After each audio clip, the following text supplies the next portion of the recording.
سلام تعنا هابلنا رح ندعو لكم زخبركم تخطاتلتي بيت السبلي لاي تي في كما يكنيكم نحنا بوغنا صبوا لنا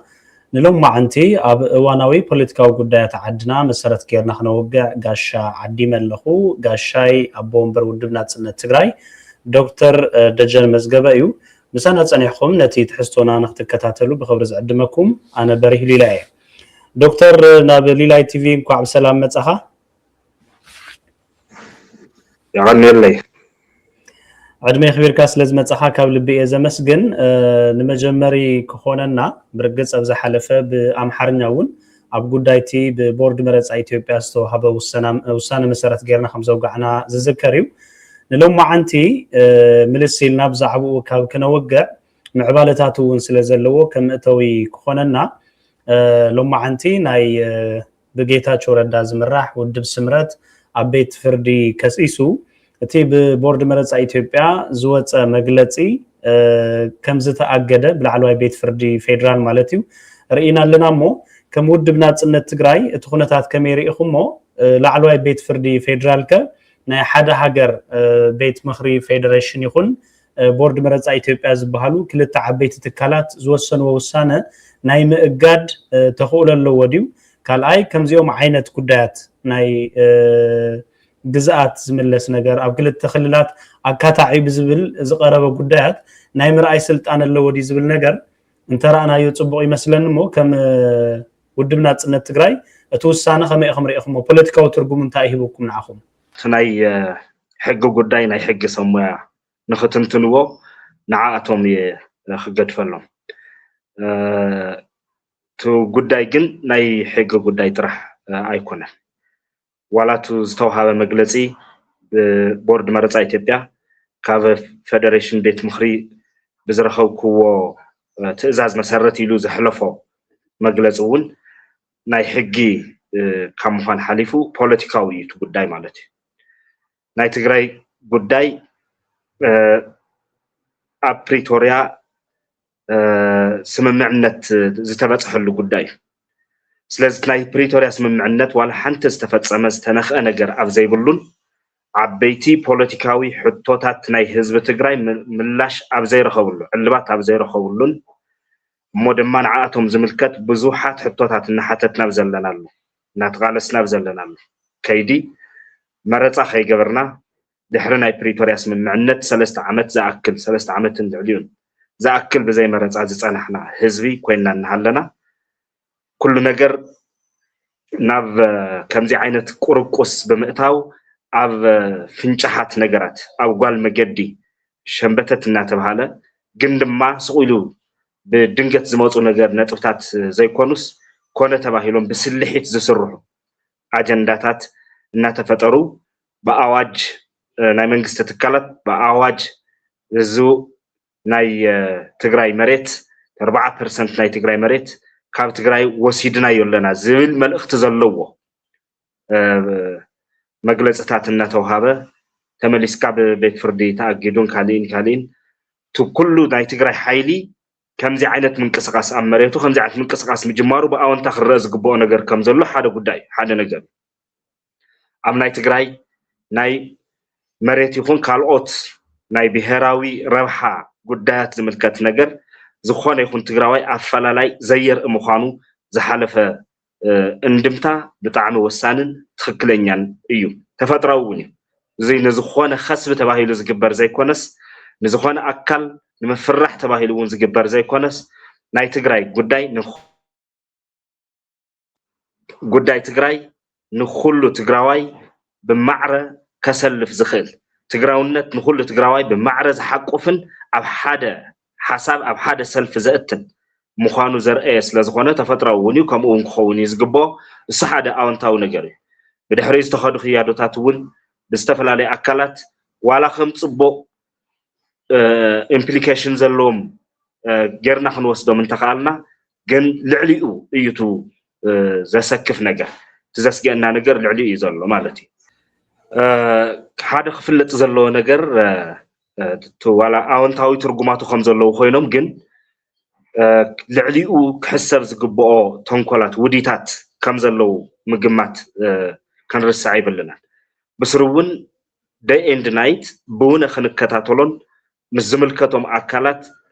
نعنا زربح حتوتاتنا زملس بهرنا خنقنع زجبر بفلايتو ناي جغرافي ستاتوس قانتون كملس بزخل بستمال أملكو كملس بزخل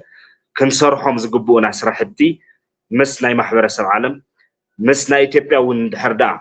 كم عينت ونا حلي وخوينو مالتي كم عينت أزهنو زلو خوينو ندحر تسمعوهم تسرح بزمل كعزيك سرح دامبر زم ناخد كافت نفتن بزتبتاتنا من قد زجبرو نجارات استبتاتنا مخانو ترح يكونن بخيدي ناي حق خفتات كمصو زخولو وناي كي يخونو تنقع غزت اليوم يومي حدا بالطعم كمود من ناتنت دقاقي من كل جيزة نقلص أنا قرر ناي تقرأي قداي زملكات ولا ناي جزءات يخون ولا ناي ريفرندم يخون ولا ناي مخكر زملكات قداي يخون بس يتبع خل زخل عرق يخون كتصالي عصا كتصالي لونا وي متاي عدل ناي حزب تقراي زملكات يخون تقراي وكيلو كدرادر كمخاخر كعرق كوسن كزتي زخل مس إثيوبيا ولا حدا تكال أي بلنا إذا كنت كل جزء دقاقي منا نقوله كفلت زلوا لومي زخون لفريج لنا زولا أكلات والدبات يخونوا ولا تجزيهم من حدار زولا تقراي زلوا ولا نسو تقراي وكيلهم كالسمامع وخدرادر وخرداد وزقباء نجر يلن قبولنا تيبولون كمو تجرمو قبولنا تيبولون تقراي مس إثيوبيا زلوا قداي كتفتح زقباء بزتمرص منغستي ابيلاي سلازي بتن فحتر زبل ፖለቲካዊ ውድብ ይኹን ፖለቲከኛ ይኹን አክቲቪስት ይኹን ወይ በዓል ስልጣን ወይ ጊዜያዊ ምሕዳር የዝብል ባዕሉ ክገብሮም ዝኽእል ነገር እቲ ጊዜያዊ ምሕዳር ኣብ ፕሪቶሪያ ዘለዎ ሓላፍነታት ንምፍጻም ዘኽእሉ ጉዳያት ጥራሕ ዳንበር ናይ ትግራይ መጻኢ ዕጻ ዝምልከት ናይ ትግራይ መጻኢ ዕድል ዝምልከት ዝኾነ ስሕተት ንዘይ ምስራሕ كتنقولهم تتسحتون تجبرون قبولنا تيبلون نايجيز قداي تزاي كوينو حقه خوون زخلو العدل يلن ناي بوليتيكا قداي نازلنا بوليتيكا ليزرا بسرو تجراي زوكل زتمرطه حقه تكال ايبلنا صوتهم بتن زلو ابرقرقات كريديت نموساد زغبر غويا ونلو نردوم لناينا توم زغبرو زلو نغرات دحرتا يحسبلون نردو نغرلو يردنا لي جنت اونتو طرح نقدم سلازدلنا نتግራይ كل عمناي تግራይ هلونا زشاقل سلازخونه يقالي لزحسو كل يغبرلو سلاز تخوسد زلو زيو كابز حاليفو جن زخونه وكيل ناي تግራይ سلازيله وكيل بزيبلا مصاي عدل بهراو ربحه ግዛታው ልዕላውነት ዝምልከቱ ነገራት ናይ ትግራይ تماخيرة وسيلة حق حزة وزترفة بزبن كشرارفو أي خيلن قبول النتون أي بلون إلنا كل جزنا تقالسنا المتينانا حزون كنسمرو لزقباء نجر زي كله ناي تجراي بوليتيكا حيل زي زبل دما أبزي أي خصم مرز الله ناي تجراي متاعي ناي تجراي جزات ناي تجراي للاونت بسرقة العصا هاي يخون زبلون كله ناي تجراي زملكت نجر كم أجندة حيزو خيد زخل ناي حزب وكيل يلا قلصي يوزي نمانم قلصي ناي حزب وكيل يلا زلو جزا محدار ناي بعلو ناي 4 كيلو كاوصا زلو بوليتيكاو حيلتات ناي بعلو مستفلالي علامه الله نو ودباوي علامه د انبر نابالاتهم زملكت ودباوي علامه د انبر نتي بهر وكيلهم زي اغير خبلو زخوللو ولا حدا جراوند يلن ولا حدا سو زينا خنحسب زلنا بزمن قد زيكم كدلو زقبا مالتي ابزي كحلفو زخيل بن ابزي حلفه ونزل على الكلكا ولا ايديت كتغورا يخا ريكورد سلازخونه زغبر كون صاوعيتات نيرن تنصاوعيتات ساتن انتن مسرتاو زخونا نغرات مالتي ምናልባት አብዛናይ በተደጋጋሚ ውድብና ጽነት ትግራይ ምስ መንግስት ፌደራል ተራኸበሉ ተሐደት ውዕል ፕሪቶሪያ እንግዙ ይዝበልካዩ ነገር አለ ውዕል ፕሪቶሪያ ዝፈረሙ አካላት ድማ መንግስት ኢትዮጵያን ህወሓትን ከም ዝኾነ እቲ ሰነድ ዘርኤናሞ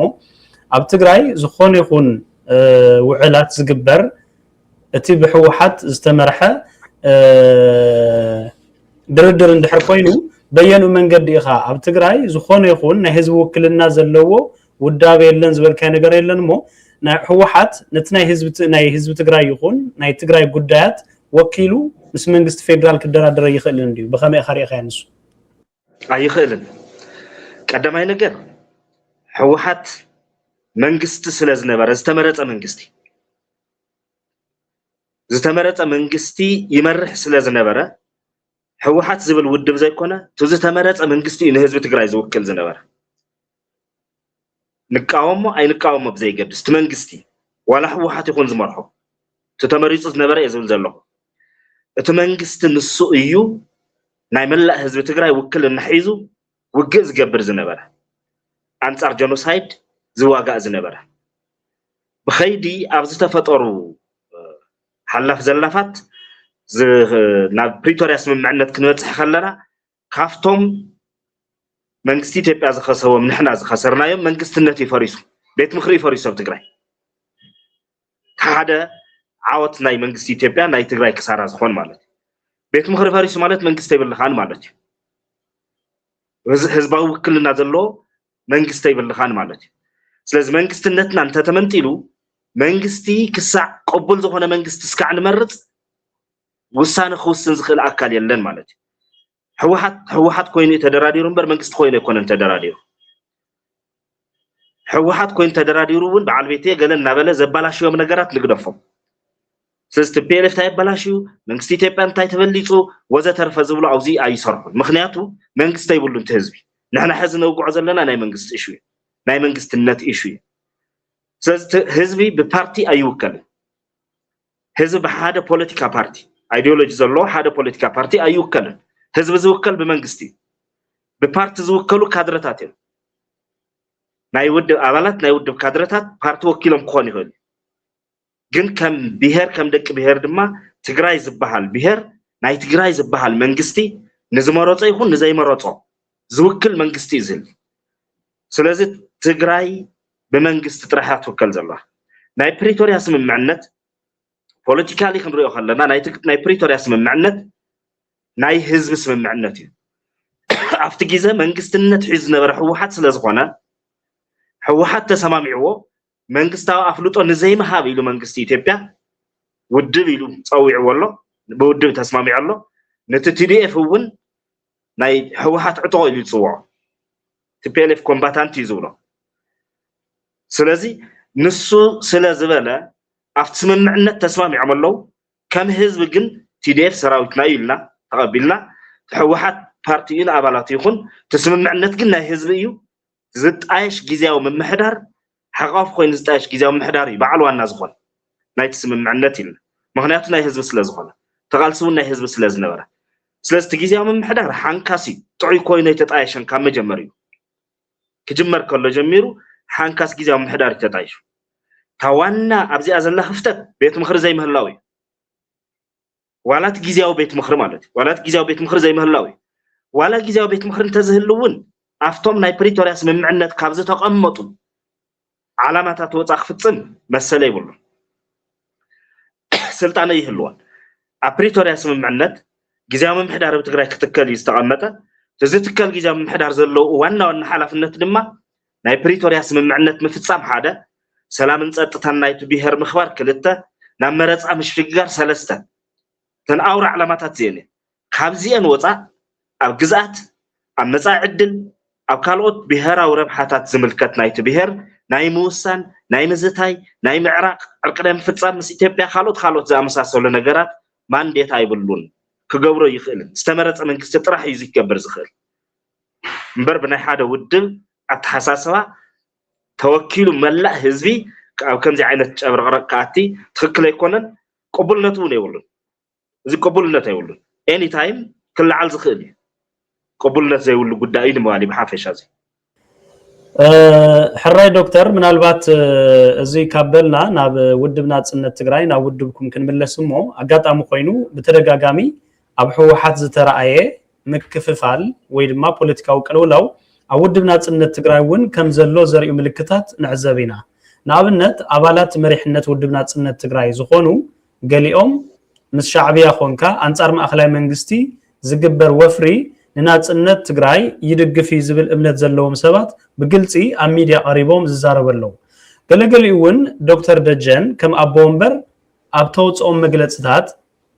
بقلت وصيهم زي مجلس زي ناي دكتور دجنبر ناي ودب ناصنت تግራይ ዝውክል ኣይኮነን ዝብል ተቆመታት ይበዝሕሞ ودب ناصنت تግራይ ኣብዚ ሕጂ ሰዓት ኣብ ከመይ ዓይነት ናይ ፖለቲካ ቁመና እዩ ዝርከብ ከምቲ ኣብ ህወሓት ዘጋጠመ ቅልውላው ኣብ ودب ناصنت تግራይ ከ ኣሎ ዲዩ ዝብል ነገር ከም እተው ንረእሞ ካልኦት ተወሰኽቲ ሕቶታት ክልውን እዮም ኣብዚ ጉዳይ እዚ بعين حقي ኣብዚ ህዚ ሰዓት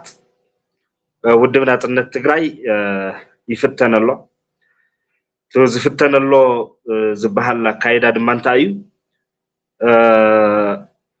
ጸኒሕ እንዲ ሓዝ ጥራሕ ኣይኮነን ናይ ጽምዶ ምስ ሻዕብያን ምስ ፋኖን ርክባት ዝምልከቱ ነገራት ክለዓሉ ከለው ጀሚሩ ብውሽጢ ዝተፈላለዩ ሓሳባት ይመጡ ነይሮም ቶም ሓሳባት ኣብ ውሽጢ መብልዕላዕ ይካኣል እዩ ዘጸግም ኣይኮነን ዝተፈላለዩ ሓሳባት ኣብ ውሽጢ ኣልዕልካ ምዝታይ ምክርኻር ብክታዕ نتودب تنكارو ناي تنكارو مجلسات ناي حساباتو نصرت مجلسات دا يكونوا نيرو منبر ناف خالق مجدز وسدو اي نبرون ازي ناي سلالفا نصرت نا تفطر مس مصغن تسلالفا خندمنتاي كبيد مخانو ناتردانا ينيرنا نتግራይ ክኸፋፍላ مخانو كم بهر ولا عبز تسححات السلالفة تطو تبلت كم بهر قنت أطوي تبلت كم بهر يكون تنفت حادي سلفتاتي كتكفها فليا قاليو نفت حاد سايد قاليو نفت حاد سايد كخونيو سلاز ناوقع ميداون يختكون كم بهرون حاد خوينا يتمكتون لأنه على زقاراجو زقوراغوس نقاريخ فتر تم حيلتاتكم ومخانو ملنا تبهر ترح يكونن أكالات حيلتات تكالات ككفها فليو ودبات بوليتيكاون على حدقة خود كاين حدارون كفرس زخيل السلالفة يوز السلالفة حدقنيا يلنا جميتنا زي قبط منقون الناس بهال بوليسي أمتنا لنا تبهرون كحزوز قبا مرقص زيو توم جنوسايد زفوت أمولنا قبال العدتات لولاوين هاجرات عمناي بعلم ربحا انتجافعو تقراي دما أبريتوريا سممعنت زبطحتلو ناي عالم محبرسب زفلطو مخنيات اللوا سممعنت اللوا اتنقر نص حيزايا لناي بعلا ربحا طرح تطو كتبل زقبا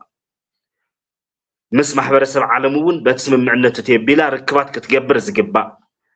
او كلتيوم تصابعت حيلتات مس حاديوم تلتفكا نفتخالي موفار قبو يكونن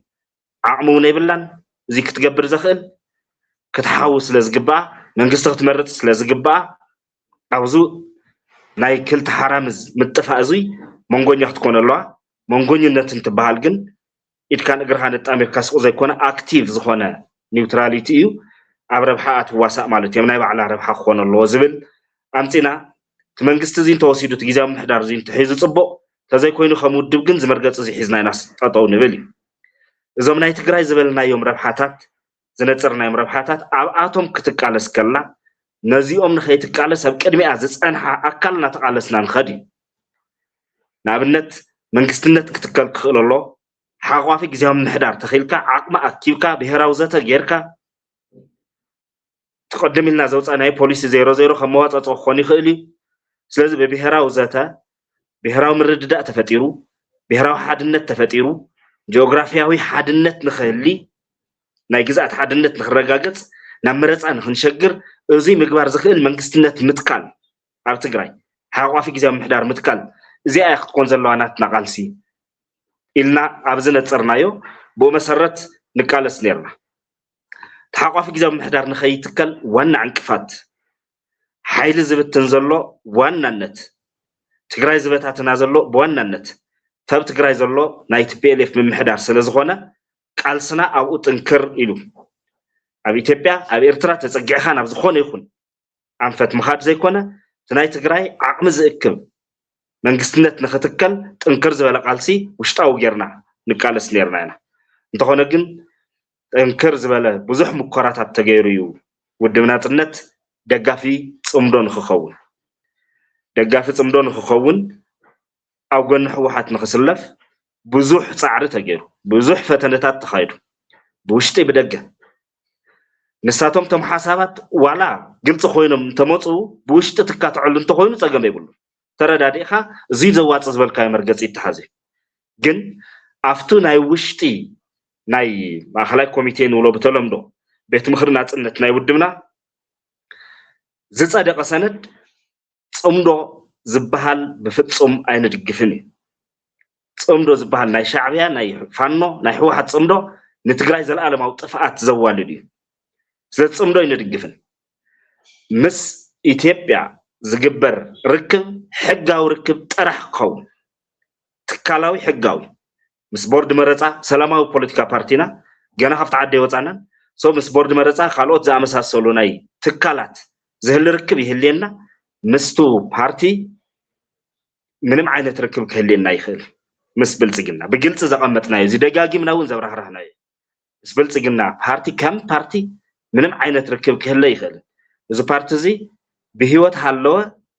ኣይ ሃለወ ዋላ እንተዝመውት እውን ገበነኛ ፓርቲ ብጆኖሳይድ ተሓታት ፓርቲ ዋላ ተዝጠፍኡ ተዝፈርሱ እዚ ግልጽ መርገጽ ጌርና ዝሓዝና ብግልጽ እውን ዝገለጽናዮ እዩ ምስ ኢትዮጵያ ዝበሃል ዓዲ ግን ግብሪ ንኸፍል ኢና በጀት ኣሎ ርክበሉ ከምዚ ዓይነት ነገር ገና ይተፋታሕናን ስለዚ ምስቶም ትካላት ዝህሊ ርክብ ግን ብሰላማዊ መንገዲ መትከላዊ ኮይንካ ርክብ ትገብሮ ኢኻ ኣብ ናይቱ ሃገር ጣጣ ኣቲና ግን ክንስለፍ ኣይንደልን ዝብል ግልጽ ዝኾነ መርገጺ እዩ ተታሒዙ እዚ ተታሒዙ በዚ መንገዲ ኢና ንኸይድ ነርና እቲ ናይ TPLF ኣካይዳ ብጣዕሚ ብዙሓት ነገራት ኣለዎ ብውሽጥን ብደገን ብሓይሊ ተፈቲና ኢና ብዙሓት ነገራት ኣለዎ ግዜኦም ሓልዮም ክወፁ እዮም ሕዚ ኣድላይ መብራህሪኻ ክትቅጽል ኢኻ አንተ ሞንጎ ከይቋርጸካ ኢለ እምበር ውድብ ናጽነት ትግራይ ከም ውድብ ናይ ጽምዶ ደጋፊ ኮይኑ ክቅጽል ሕቶታት ጥራይ ዘይኮነስ ድፍኢቱ ነይሩ ዝበልካይ ነገር ኣለሞ ብግልጽ ካበየኑ እዩ ዝሕቶ ዝቀሪብልኩም ካፈተውትኩም ወይ ካፍቲ መርሕነት ካብ ውሽጢ ካብዓልኩም ዲ ወይስ ነቲ ጽምዶ ዘንቀደ ኣብ ኤርትራ ዘሎ መንግስቲ ወይ እውን በአክቲቪዝም ዝሳተፉ ዘሎ ሰባት ዲዮም ወይስ ካብ ሕወሓት ዲ ዝብል ነገር እውን እግረ መንገዲ ኸጥቂስካ ለይ ተተሓልፍ ጽቡቕ ካብ ኣውሮፓን ኣሜሪካን ክሳብ ኣዲስ አበባ መቐለ ዘሎ ሓይሊ ናይ TPLF ሓሳባት እናተኸተለ ኣብኡ ተጎዝጊዙ ክኸይድ ዝደሊ ንሱ ዝድግፍ ሓይሊ ኣሎ ገለገሊኡ ብቃልዕ እዩ ዘውፅኦ እቲ ሓሳብ ብቃልዕ ምውፅኡ ነውሮ ይብሉን ጽምዶ ኢና ክንድግፍ ዘለና ምስ ሕወሓትን ምስ ሻዕብያን ክንኮን ኣለና ኣሰላልፋና ዝብል ሓሳብ ህንፃ ፀገም ይብሉን ሓሳብ ይምጎት እቲ ሓሳብ እሱ እቲ ክውስን ዝግብኦ ኣካል ፍቲ ውድብ እንድሕር ስዒርዎ ግን ነቲ ናይቲ ውድብ ሓሳብን ውሳነን ተገዛእ ምዃኑ እዩ ትክክለኛ ዝኸውን ስለዚ ነይሮም ሰባት ውሽጣዊ ቃልሲ ጠጠው ነብል ጽምዶ ደግፍና አንጻር ኢትዮጵያ ንቃለስ ዝብል ሓሳብ ዘለዎም ብጾት ነይሮም ወል አንጻር ኢትዮጵያ ቃልስና ይቋርጽን ኩሉ ግዜ ዘሎ ካብቲ ዓድሲና ነፃ ክንወፅ እንደሊ ግን ድማ ውሽጣዊ ቃልሲ ጠጠው ነብል ማለት ትክክል ኣይኮነን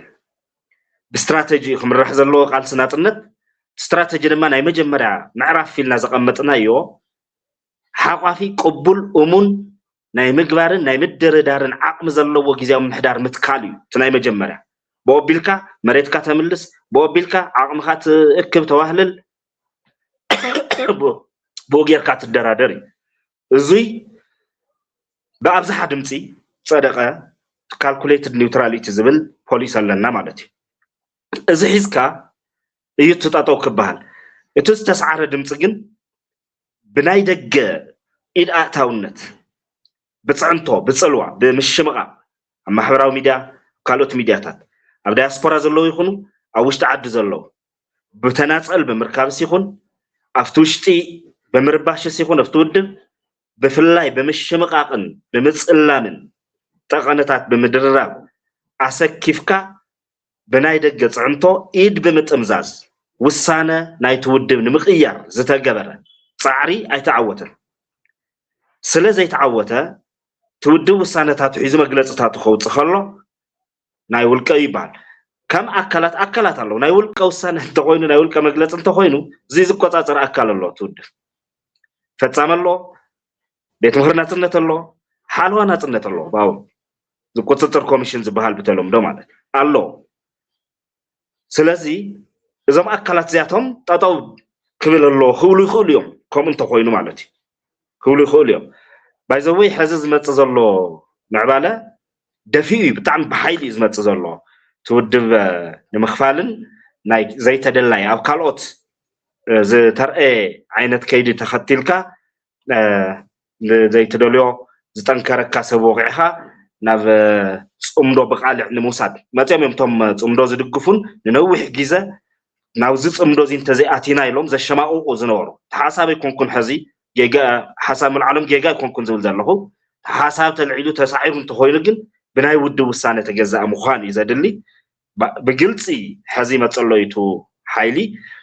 ናብ ካሊእ ስቴፕ ክሸጋገር ይኽእል እዩ ዝምልከቶም አካላት ዝነበረ ኸይድን ናይ መወዳእታ ክብልዎ ዝግብኦም ነገራትን እውን ክብሉ ግን ክግበር ይከኣል እዩ ማለት እዩ አካላት ስለ ዘለዎ ስለዚ ውድብ ኣብ ቦታኡ ኣሎ ኣብ ውሳነታት ኣሎ ዝምልከቶም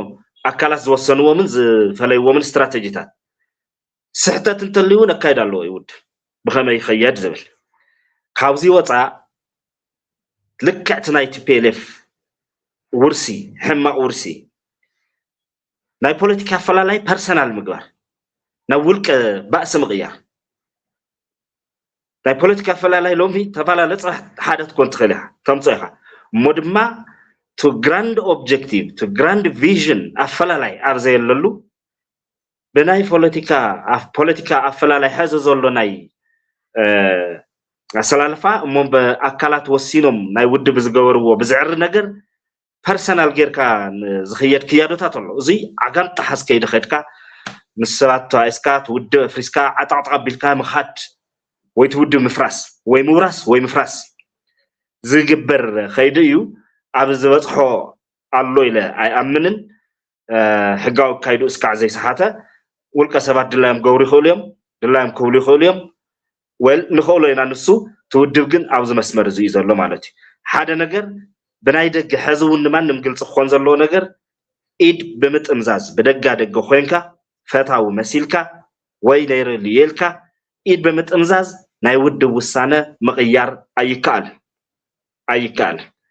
ስለዚ ስሩዕ ሃናፃይ ዝኾነ ርእይቶታት ክመፁ ይኽእሉ ይኾኑ ሓሳባት ምዝታይ ይከኣል ይኸውን ካብዚ ሓሊፉ ግን ገለገሊኦም ናይ ውድብ ናጽነት ኣባላት ይኹን እውን ኣይኮኑ ብጥርናፈ ናይ ሕወሓት እዮም ወይ ደባይ ወይ ብቃልዕ ናይ ሕወሓት ጥርናፈ እዩ ዘሎ ግን ኣብ ልዕሊ ውድብ ናጽነት ዝገብርዎ ቃልሲ ዘርእይዎ ዝተግህዎ ትግሃት ክትርኢ ከለኻ ናይ ውድብ ናጽነት ቁፅጥር ኮሚሽን እዮም ዝመስሉ ትእዛዝ እዮም ዘሕልፉ ዝገብረሎ ንእገለ ክኣስር ንእገለ ክወቅዕ ንእገለ ከምፀሎ ዝብል ዓይነት ትእዛዝ እዮም ዘመሓላልፉ ኣብ ናይ ኣባላት ኣብ ናይ ኣመራርሓ ቦታ ኮይኖም ብደጋ ደገ ማለት እሱ ትኽክል ኣይኮነን ግዝያዊ ጫውጫው ክሓልፍ እንዲ ኣብ መትከልካ ፀኒዕካ ግን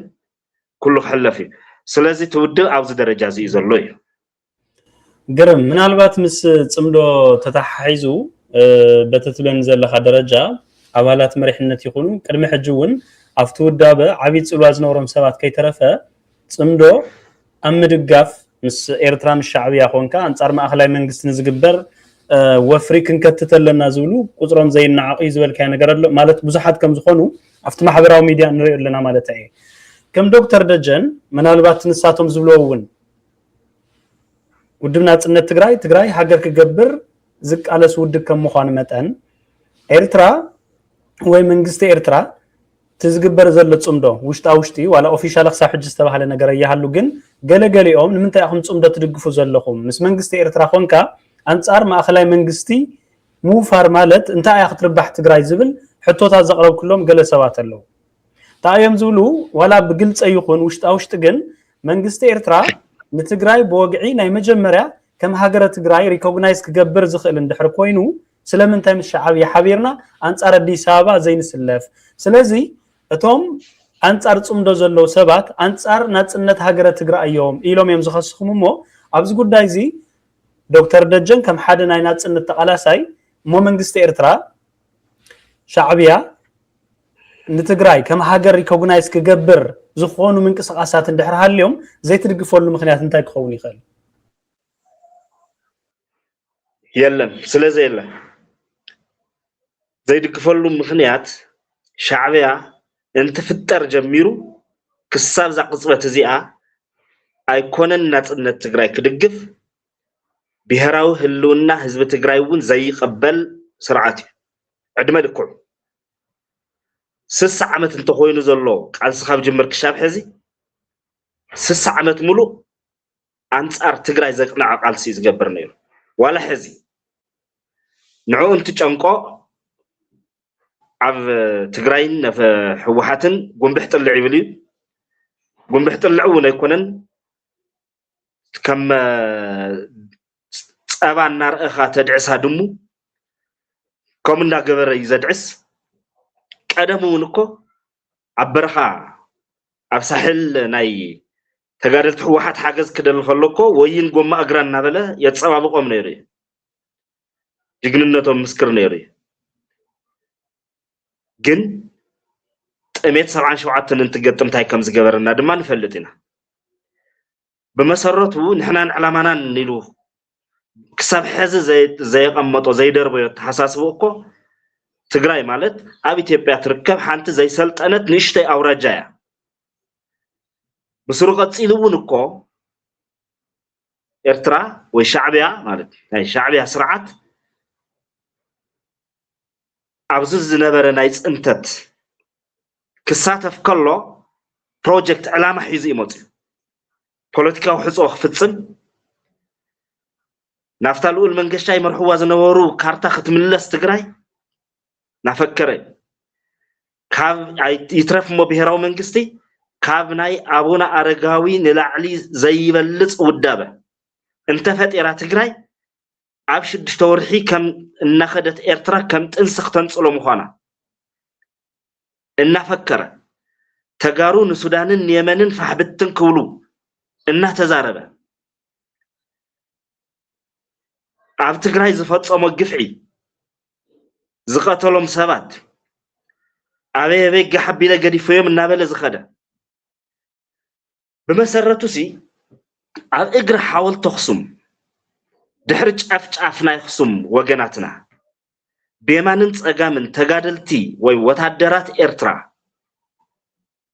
ግራዝማትን ቀኛዝማትን ገይሩ በየማኑን ጸጋሙን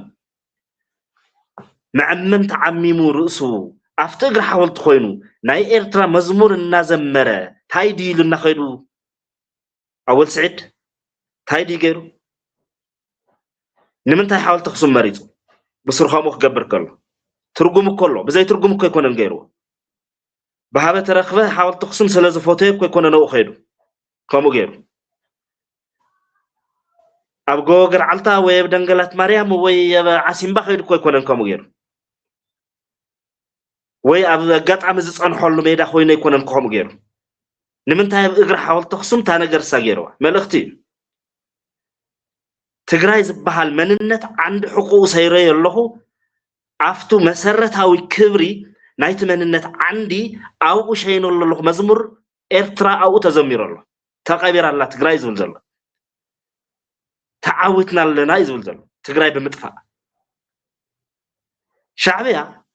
ንዕኡ ካብ ኢትዮጵያ ሓደጋ ስለ ዝመጾ ነቲ ሓደጋስ ንምፍሻል ናይ ትግራይ ድጋፍ ይደሊ بعين حق تاريخايو ኤርትራን ትግራይን ዝተነጻጸለ ህልውና ክህልየን ኣይኽእልን ኣብዚ ሞተት ኣብዚ ደኸመት ትግራይ ትዕንብብ ኤርትራ የለን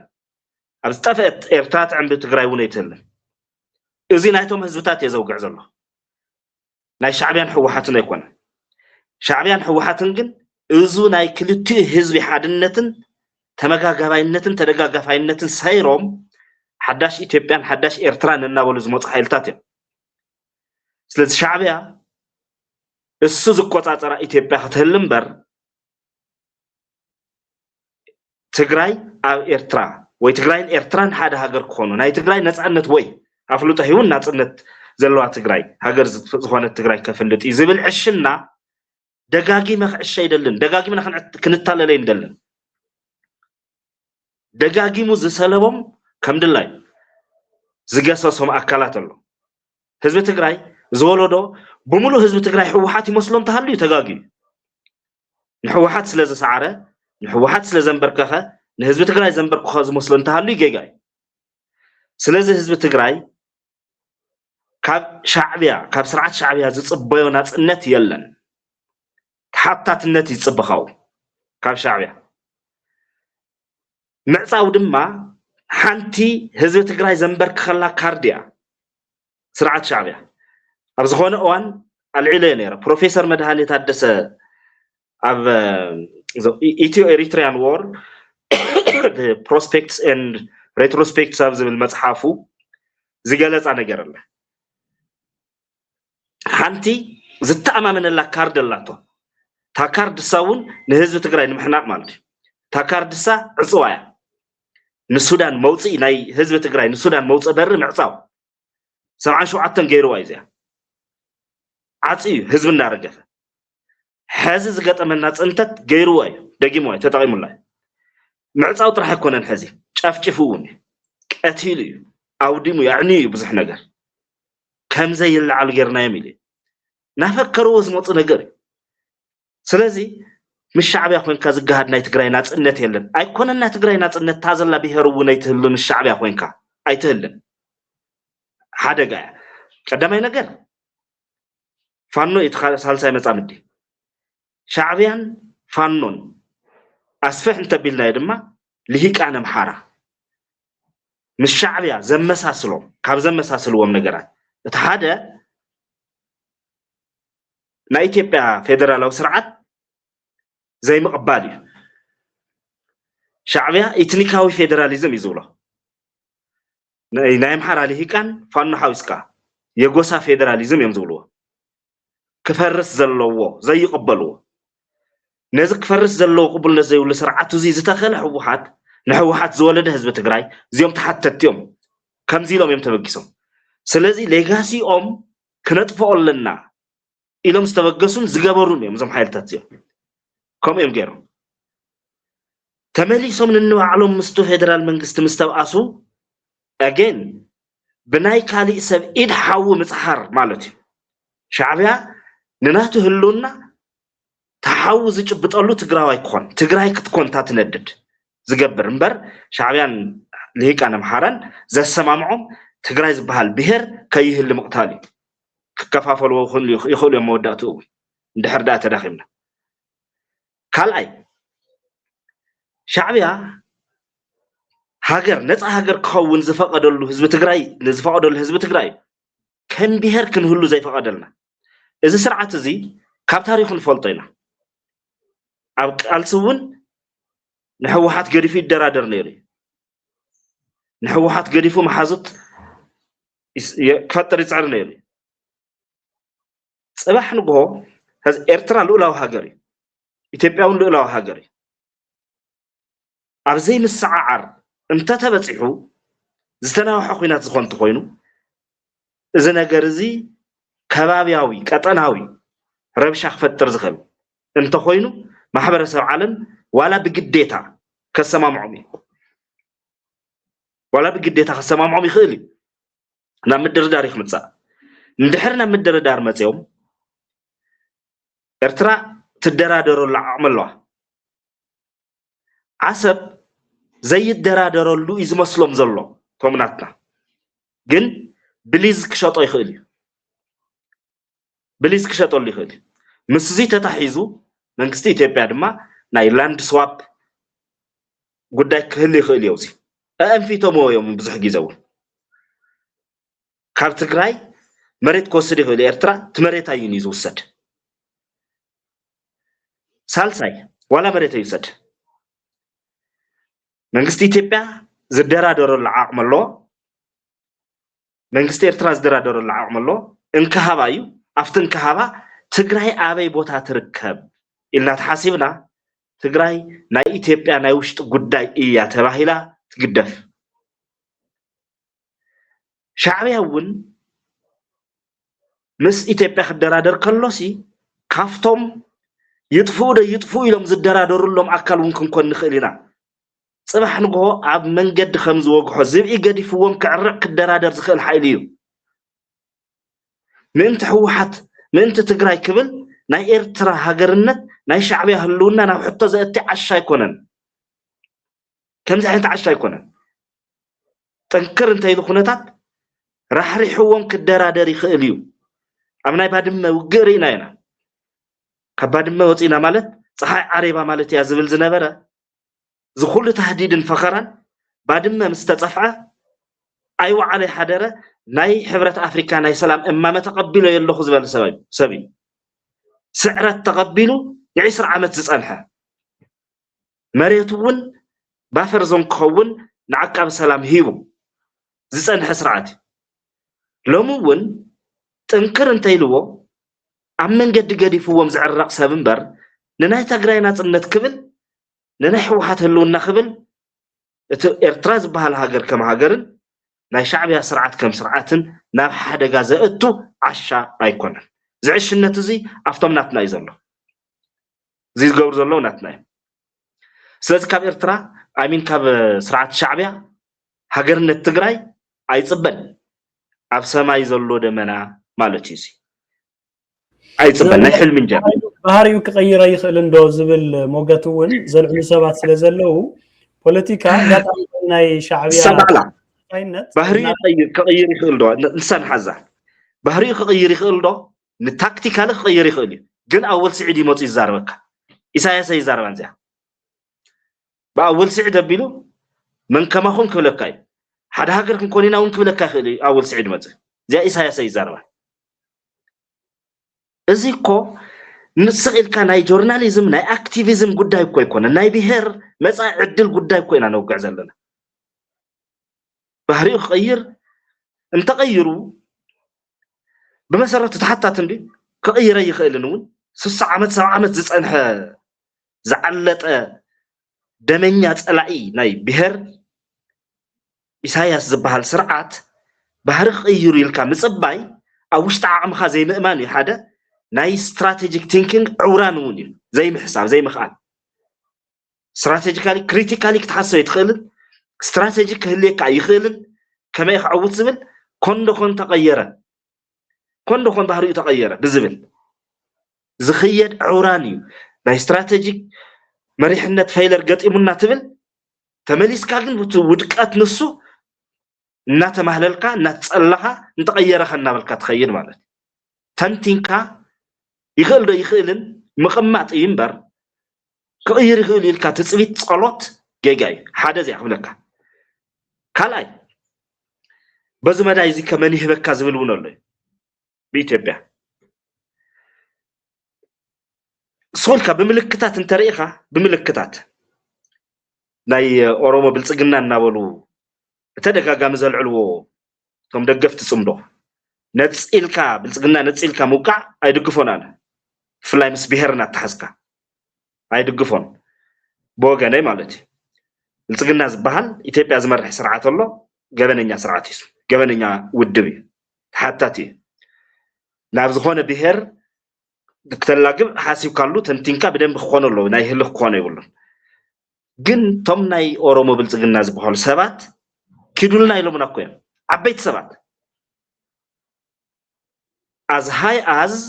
field marshal ክዱልና እኮ ኢሎምና እንድሕር ናጽነት ንደሊ ቶም ክዱልና ዝብሉ ዘለዉ ሓይልታት ክንብዝብዞም ፈቲና ዲና ኣይፈተና እኳ ዳስ ካብ ትግራይ መን ይኻስኻ ኺድልና ትብለና እናተባሃለ ምላሽ እንትወሃብ ሰይልና ሓሊፍና ኪድ እንተ ተብልካ ካልኣይ ንኽንታለል ብትፒኤልኤፍ ማለት ካልኣይ ንኽንታለልስ ድልዋት ኮይና ንጸንሕ ወድም በይተይ ፈኪሩ መን እዚ ኪዱ ዝብለና ኢሉ እንድሕር ናጽነት ኮይኑ ባህግና ኣብ ልዕሊ ወድም በይተይ ይኾን ነይሩ ቁጣና كم يجرك خيد أنت بهال من نبأ الخد عدي حديقة تبلزل خاسي نمنتهاي زبل كنت عسوي خنيرو كيدون بهال لنا نخيد نتحز نسرح ازيك بهال ده تقبل السوشيال اللي كحلف مالتي قيم حرقانيني تحت وانا نقرد ما ناي شعبيا حوحت فانو اكسيس حنتن علامو اديس ابابا سرعه مقيار طرحيا سرعه مقيار يا قال يبلان ان حنا نقول زلنا دما نا ايثيوبيا سرعه تغير اي تغيره وي دونت كير اندحر دعا بزعبا تግራይ ዝምልከት ነገር ክንደራደር ንኽእለሉ አቅሚ ሒዝና ኮይና አዲስ አበባ ስርዓት ናይ ምቅያር ድሌት አይብልና አይምልከተናን ጉዳይ ትግራይና ኢና ንጀብ ስለዚ ትግራይ አቅሚ ፈጢራ ተደራዲራ ክትወፀሉ ትኽእል መንገዲ ስትራቴጂካሊ ንሕሰብ እምበር ክፍቲ ከይደ ተዘይፍረስ ኮፍቲ ከይደ ዘጨፍለቅዎ እሞ ንባዕልና ፈሪስና እናሃለና ብውሽጢ ኣብዚ ፈረስናሉ ናይ ዕላማ ሓድነት ኣብ ዘይፈጠርናሉ ትካላትና ኣብ ዝፈረስሉ ኣብ ዝተኸፋፈሉሉ መንግስትነትና ቅቡልነትን እሙንነትን ኣብ ዘይብሉ ክጅመር ከሎ መንግስት ኣብ ዘይብልና እዚ ኮንካስ ትግራይ ከፋፊልካስ ምስቶም ዝቆራርሱኻ ኣካላት ኮንካ ናይ ትግራይ ናጽነት ከግህድየ ጽምዶ ክድግፍየ ማለት ናይ ስትራቴጂ ዕውራን እዩ ክሪቲካሊ ናይ ዘይምሕሳብ ጸገም እዩ ኬድካ ከምዚ ደመስይሉና ጠሊሙና ዘብል እዩ እምበር ሻዕብያ ሃገረ ትግራይ ክፈጥር እዩ ዝብል እምነት ጌጋ እዩ ንምባል ግርም አፍታ ናይ ፊልድ ማርሻል ይኹን ኣነውን ቅድሚ ሕጂ በተለይት ናይ ትግራይ ኩናት ብጣዕሚ ሰማይ ዓሪገው ዝነበረሉ ግዜ ከንቲባ አዲስ አበባ አዳነች አበበ ይውን ኣብ ቴሌቪዥን በቀጥታ ቀሪባ በቲ ሕገ መንግስት መሰረት ትግራይ እንድሕር ነፃ ሃገር ክኾኑ ደልዮም በቲ ሕገ መንግስት እኮ ክኸዱ ይኽእሉ እዮም ባዕሎም ዘቀረጹ ሕገ መንግስት ኣሎ ዝብል ነገር ኣሎ ፊልድ ማርሻል ብርሃኑ ጁላው በተደጋጋሚ ልወይ ናታይ ሕቶ ዶክተር ደጀን ዓባ እዚ ማለት ኣብ ቴሌቪዥን ቀሪብካ ኪዱ ሃገርኩም መስርቱ ምባል ኢን ሪያሊቲ ሃገርን ክኾን ትግራይ ሃገርን ክትከውን ኣብ ምግባር ምስኡ ዝቃደዱ እዩ ወይስ ናይ ፖለቲካ ፕሮፓጋንዳ እዩ ምክንያቱ ናይ ኦሮሞ ልሂቃን ብተነጻጻሪ ምስ ናይ አምሓራ ልሂቃን ክንነጻጸር ከሎ ናይ ፖለቲካል አስፒሬሽኖም ዝተፈላለየ ምዃኑ ብታሪክ ንፈልጦ ነገር ኣሎ ተናእሰ ናይ ኦሮሞ ልሂቃን ፕላን ኤ ፕላን እዚ ታይ መሲል ከበር እዩ ፕሮፓጋንዳ ኾን ይኽእል ፕሮፓጋንዳ ይኹን ጸገም የለን ኬዝ ቢውልድ ይግበር ናይ ኢትዮጵያ ሰበስልጣናት ዓበይቲ ሰበስልጣናት ካፍታ ከንቲባ ጀሚሩ ክሳብቱ ፊልድ ማርሻል ዓበይቲ ሰበስልጣናት ውሽጣዊ አፍልጦ ዘለዎም ሰባት ካብ ዝብልዎም ድማ ሓንቲ ኬዝ ነይራፍት መጀመርያ ከባቢ ዶክተር አብይ ናብ ስልጣን ትመጽእ ከባቢ ንሰምዓ ነበርና ነይራ መሃየ ጎርባቾቭ ከይትኾን ዝበሎ ሰብ ነይሩ ጎርባቾቭ ኮይነ ሩስያ ሒዘተ ተሪፎም እንታይ ከፊ ንዝብል ምላሽ ከም ዝሃበውን ከምዚኦም ዓይነት ወግዕታት ትሰምዕ ነርና ታይ ማለት እዩ እንድሕር ውነ ዘሎ ዝሰርሕ ፖለቲከኛ ረኺባ ትግራይ ናሽናል ኢንተረስት ዘቀድምን ናጽነት ዝብህግን ሓይል እንተዝህልዋ ትግራይ ታልዋ ዋላ ሕዝውን ብዓይነ ሓቂ ትግራይ ነፃ ሃገር ተኾይና እያ ትርባሕ ዘለዓለማዊ ብሔራዊ ዕረፍቱን ትረክብ ዝብሉ ሓይልታት ተዝህሉ ኣብ ስልጣን ማለት እዩ እንተዝህሉ ክገብርዎ ዝግብኦም ክሰርሕዎ ዝግብኦም ሲ እዚታት ምብዝባዝ እዩ ነይሩ እዚታት ምብዝባዝን ኬዝ ቢውልድ ምግባርን ከላይ ፍትሓዊ ሕቶ ኣለና ፍትሓዊ حز كو جنوسايد تفصمنا هزينا زي الشامي نعلم زي الشامي حطو زلنا كوينا ستيت ناي ممرح عقم ستيت ناي مخان عقمون زلنا كوينا ارئينا ينكو ديفند ناي مقبار تخولنا كورينا نعلم نورار نجنوسايد ناي مكل خان عقم كورينا ينا تغراين تربش ممرح افريكا تايو خون كورينا እዚ ህዝብ እዚ ፍትሓዊ ምኽንያት ዘሎ ዓቅሚ ዘሎ ክፍትም ክመራመር ክመሃር ዝኽእል ህዝብ እንዳሃለወ ናይ ስቴቢሊቲ ሓይሊ ክኸውን ዝኽእል ህዝብ እንዳሃለወ بسنكي بوليتيكاو بسرو النحوحت سسعو انتحاويسو at any cost ناي تبالف سلطان مغطان ناي تقوجله إذن عوران زي ترح سلازلو بناتاتهم بوليتيكاو بسرونا دبلوماسيا ودقافة رخبنا تخرتي منا تريفنا بوقع أي تسعرنا تقرأي بأوقع أي تسعرتنا مسمعات قاع قلطمهم حيثات سنتا إنن قرارو خاب تقرأي وتقوم قال زبزح كفال تقرأي بوزي تسعرنا استسعرنا يكو دبلوماسي استسعرنا يكو نابي كم نخيد سلازين فلتي استسعرنا يكو متاللي بلس انيا قجل لحوحات اتنقر سلازج امالقوي قبو حلف مسبلا ادسابا ترأياتو ندسابا قويا خر من قدس آتا حزقانا ندسابا قويا السكو يسعرنا سلازي تعاقمنا الفلت تمخنياتنا زفلت هزبي بوليتيكالين دحر دقا صبق بوليتيكال بروجكت هالينا خوينو استسمع معنا له اما او اخلنا ربي من خنكلاخل نخل هزب انت خوينا تزته بحاله قليل قبعات يكون كم سبات زولو كيدولنا قليل يكون انت قبعات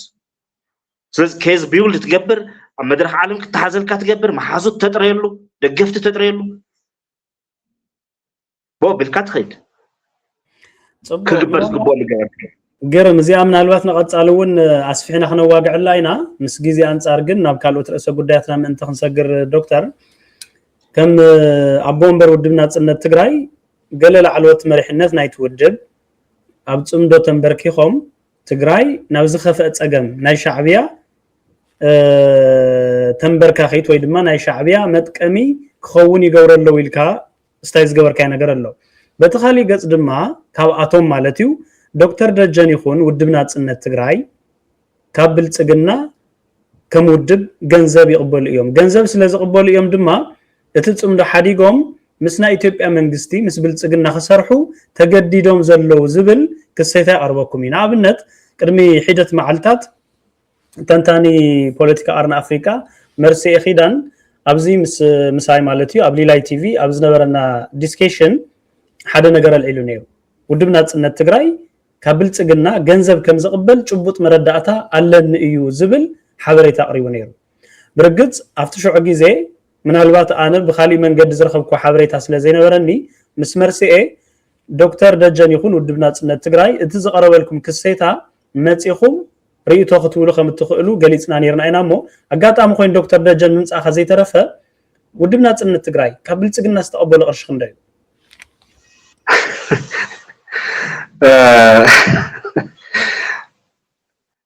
بعين حكي إجرا من قدي أدرس كجورة زي كونه إلى ناس قداي زي ملاش كهب أبلاتنا دقفتنا قلت إنك كهلوم منتي أو دقزلو هنا وش تزلو دقفتنا أبلاتنا إيه وانا عم تعطيه حدا كندي تقبلوا زبل ده بمسرته سمعين ديتو حاو مرسي زبالو نجر أي تتصبحون كلتا نجراتين تن أفتو وقعوكم زنبرة تحادة ودبنا نتزل علو نزناي حزناي كوينات أنصلالي زلونا كوينات حادقة نمكوام زوت أو مجلس الله تنكرز ولا مجلسي كابتا مجلس السامزي زومزو سدوا نجر الله ها مجلسي زخوينات زي أي كويناتنان تبليه أي كويناتنان دكنان سنكنان بمخلق أي كويناتنان كنولا للنازل إذا مجلس زي بفتح مخوف فيلنا تمايتنا زوجنا يا مجلسي فتح أمينو لزوجة مجلسي كم أكل نايقول كخجور وفتينم هذا كلا تتقاوم أمويو هس لست حسب بزاف توكيسا نمنتاي تخوينات تاي كويناتنا نيبل نايم كوينات أخوون زبل هذا سو أزي حسابي يو إلى خوست حسابي يو حسب ممجات كالي نمتايكم زيلكم إلك نمتايكم أولي كون زولا زلهم يبان مرقتيو جن بحسب ممجات كال نيرو زي ممجات الناتا خالد ناب حق لبدا زبهال نجر الله بوك قبلكا زي اللي نجر امتخا متقال بخصاص أي تصبخون عبي سبيب حاوي تقالسيو أنا صنت تقالس خوين صنحي أبزلو خوين كمزي عينت تغانقن مالت نبعلو نخبرو خبل كتنقع نيرو تزول حقتات عن مردات على النون يزبل مردات الليون مغرب سلازكال عندنا كالي دجن مسجد هاللي يفلتن ويكالي ودمنا صنت هاللي يفلتن تاجت نفلطو دجن نفلطو ودمنا صنت ግን ከም ጽخሊ መረዳታ ኣብ ኢትዮጵያ ሕመቃ ተብዛ ናይዛ ቅርሺ ቅበል ይኻብል ጽግና ውድብና ጽነት ትብል ዘለዋ ጸገማት ይቅበል እዩ ዝብል ጥራሕ አይኮነትን ምስ ውድብና ምሳልሳይ ወያነ ብንጽጽር እውን የንዝቀርባ ነይራ ሕዚ ናይ ውድብ ሳልሳይ ወያነ ብጾት ናብ ካሊ ጣጣን ዘይመታው ኣይኣት ናፍት ዝርዝር ናብ ካሊ ጣጣ ክብል ከለኹ ኣብዚ ወግዕ እዚ ኣጀንዳ ክኾኑ ዘይክደልዩ ይኽእሉ ኣብ ዘይደልዩ ወቕትዮም ስለ ዘይደለኹ ማለት ስለ ዘይኾን ግን ዝተወሰነ ነገራት ክብል ሓደ ሓሶት ሓደ ጌጋ መባሊ ሓይሺ ቀርታኑ ትቃለይ ሳልሳይ ወያነ ዝነፀጎ ውድብ ናጽነት ዝተሳተፈሉ ናይ ብልጽግና ኣኼባ ኣሎ ይብል ነይሩ زيات بحال أخي باب زامد رخ زياب زاخت ما زياب زعلت زي اللي يمتع يلا ودمنا تنت كم تعم توزول كها بقالع مس التقين نازب بحال بارتي كم بارتي ركبا يقولون بجمل يزحطه منجست إثيوبيا بالتقين ناس اللي زقوات أروجن أو زخونة مدرخ مستو بالتقين نحت الرحب تخليها نعمل تبورد مرة إثيوبيا زصوعه مدرخ كتر الرحب تخليها سراحة مستبوردي مستيقنا مسورك بيبلنا إذا كلنا ودبات تجاورو مالتي حدزي كلاي بلتقنا بجت سليعو نودبات مديبيلو أنا يفلتن زي بلتقنا نودبات كم زبجتها أيفلتن ودبنا تنا تقبليلو زمرت عزيا 5 ساعات تخيلو سوكي جن حقل بداي بحالتي بتجرنيا خمسة عينة نجر حقل بداي زبال أبز خونه يخون مدرخ أمنا بلتقنا مدرخ القاد أس أجعب مخاد إنفني خوينا نمنتهي زيتات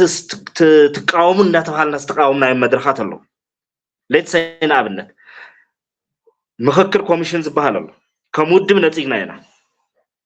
زو مخكر كوميشن زي بفلاي سالسة ويانا ودمنا تنتن كتينا نتيجنا هنا بعلي ودمنا تنت دقاقيمو مخنياتو أقميتو نتيجوي هاي ساتفن تقرأي وكيلو زي مخكر زي ساتف كهلا يقبون وني لنا بقلت كما خرس كعرقص من قستي زاد لنا لنا بتدقاقاني إزو مخكر كوميشن زي تصوع على دي سابع مدرخ نير كلن ودبات لا يتقرأي ونحاويس أفتقي زيسو بورد مرتا تصوع عنا يكون كالي مدرخ زخونة مدرخ نيرو أبد دي سابع نيرنا كلنا ودبات دكتور أبي أحمد عفت مدرخ السوق كركبوا يوم سلز تبعله قالوا تودبات كخد خلو أو حسامنا خنا سمعنا لهم عفت مدرخ زي ترخبنا كلتين أو دباتنا ناتجنا يوم نمنتاي نامخكر كوميشني أو كدمينا نايتقرأ زملكت أجندة سيت غيرنا لنا كولس لازدليو أين ركبني لنا بمسرته زي مس دكتور أبي زي مرخاونه يكونن هزون كفلة الله كنراخم نخلو العدل تلي كنراخبنا مسو عفت مدرختي كن متى يترخبنا ناي مخكر كوميشني نتيجنا بمتكل بتنتانه عبز خونه يكون مدرخ او تلترخمنا ولا مدرخ يلا حنت مدرخنا يلا كلنا الترخمنا الله زناي Center for Peaceful and Responsible Politics تبل حنتي سنتر الله ما تنعتها صحفات يوم صغار والله أفتح مدرخ كله نايت تقرأ حال ترخي ونيرو مجمرة نايت تقرأ طرح زنبرة مدرخ مالت أبا ترخي من أنا سو أب ناي من تاي ترخيهم تبيلو تتمزيز بزح نجار توقع لنا يرو ويل كنا عودنا أردينا كله ترخيب يوم ودنا نترخ كنا نترخه زي ترخيب خالي ولا تو سالسا ويا نزول زول سيترخ ما يكون ترخيب أو نابلت قلنا قلنا يكون أنت مدرس كجمر كله ناتو سبات عملي لمون يروم انتو خوينهم أو أنت عمل اختحلفنا يخرقنا زقبو زحلفنا يمل اختي قلت سلازقنا كتركوا ينبركم انتو خوينون كتركوا ينبركم مني أرشي رخيبكم زبحال جن حدا نتيجوس ودمنا نترخيو زبحال زرباوزي هلم زبالة هاقل بدايو يلك هاقل بداي قال أي أرشي تقبيلهم بذو قبل تقلنا بالسلعو قزع زركو لزبل هلم زبالة حصوتي هاقل بداي جاي قال بورد مرز إثيوبيا نودبات بجتي ببعمته أو كل تشحن 10 شوعتن 129 شح نعمت بجتي اللي هو نالو 129 شح بدحري قال أي زوريلو كل نودبات تقبلن زي كان حقاويا نودبات مالتي تقبلن قال أي زور 54 شح نيران هيدك أنستين نأكل بدأت انتبهلات وهن إذا قال أي زور زي أقواس عبد تقرأي لا تقرأي حقاويا نودبات كاب زي توهاو ودبات حدا ودبنا تنتي نحن يتوهبنا قالوا كلهم توهيومين حاتيتنا بورد مرتا نمنتاي زي توهاوكم ها نمنتاي زي توهاوكم هو نمنتاي لنا حاتيتنا حطوتو ما حاتتكم لا بعلهم دخمتو تباهلنا اي حاتتكم انت باهلنا حزب بدبدابي حاتيتنا لنا ابزناي 2010 شمونتن بجد نسو انت حساب تغيرو نخوها حتى قريبنا لنا هذه بدبدابي زيغرنا لنا سالساي أنا يفلت أنت خوين نسو أيفلتن بالتقلنا زفتورو بجت سلع زفتورو ناي ودبات بلاتفورم مهلاو يفلتن مو يهب اللي أنت خوين مالك خم عينة نجار ودنا تنتقبلوا خمسة عينة نجار زبل ما ردأت على الزبل جيجا تسجم كم تعنتو زول بخايا عنتو زول بخاطئ حساب الله ودنا تنت كسلفولو زتدلي مرسئ حاو مرسئ أفتو مساخة زقربو صمدو أنا يجميرو يبلك كانيو حقوي صمدو ورو هاي تسمعه تناي صمدو بروجكت بتناصلون كمودبون يوقعنا نير أي تقبلنا تخرخيرنا أي تقبلنا زخون الجمرنا يوم مسف دقزلو دقفتنا حاولنا نسرح لنا زي جمرنا ينقر عاطفو أوارح طفينا صمدوسي أنا يجميرو يوم برقت أنا قط أمخوينو دقافت صمدو إخام سوالكو أنا يجميرو adjective تكبر النزول نقريم تيمو دكتور دجون ترمي خات قبر اللي زلها تصبو نقريو حجي صمدو يجميرو يوقعنا ونير زبل كاي نقر اللمو انت عينت صمدو يو نسو ينقركم نير مخنياتو تنحنا صمدو تي بأول سعيد أبيلو منقست إرترا ناب تقراي إنستال زقورو صمدو زبهال بروجكت دي ويس كالي عينت فيرجن صمدو يو نقروين قرب قلت قبرات صبو انت عينت صمدو يوقعكم نير مسمن اتوم زنبرو صعرتات ودبنات النت كمودبنات النت مست بي ال اف توغزا غيزو نت بي ال اف كتكون سايكوننكو بي ال اف نتوسدو سغومتات يكون مرغصتات كلهم دغاف خوينو ناچر حقد ودبنات النت تدلي يدلي صنف زوصا ناشناليزم درق ناشناليزم اب ودبنات النت يهلمو حوحات مخنياتاوي تكون مالت نغيرك نيره عبي هاي بروفايل زلوم ايانا ودبناتነት በመስራታስ زحقوسن تحقوس نمنتاي ኢትዮጵያውያን ንሕወሓት ተገንጻሊት እዮም ዝብልዋ ብሄርተኛ እዮም ዝብልዋ እሞ ብሄርተኛ ዘይምዃናን ተገንጻሊት ዘይምዃናን ምእንቲ ከኣምንዋ ውድብናጽነት ክህለሎ ናይ ናጽነት ዕላማ ምእንቲ ከዓውት ኣይኮነን ምእንቲ ሕወሓት ክትእመን ውድብናጽነት ክህለሎ ዝብል ስለዚ ناو كنصقع زتجبر صعري مرسي حاو مرسي طرح يكونن كالوتون اللهو زتجبر صعري قد قبلنا سلازحزنا سلازي تخاله بوشت وشتن مشرشار زتجبر صعرون سلازي تخاله ودمنا مفراس بوشت وشتي بصعنطون بدقه دقه يتمزيز كاز خونه صقع نمتحس تجبر صعرون سلازي تخاله ناب كاركتر اساسينيشن يتاتيو كمزي غيرو كمزي وسيدو حد من قسقاسكا السم كتصلمو بزطقمو منقد ترخيبو يصلموها او زغونه يكون مدرك ترخيبكا او زي ترخيبو لهم كشما خايفتون مالتي نو انت خيلنا ركب كنقبرينا مسمن كنرخب كم زلنا زوسونو نساتهم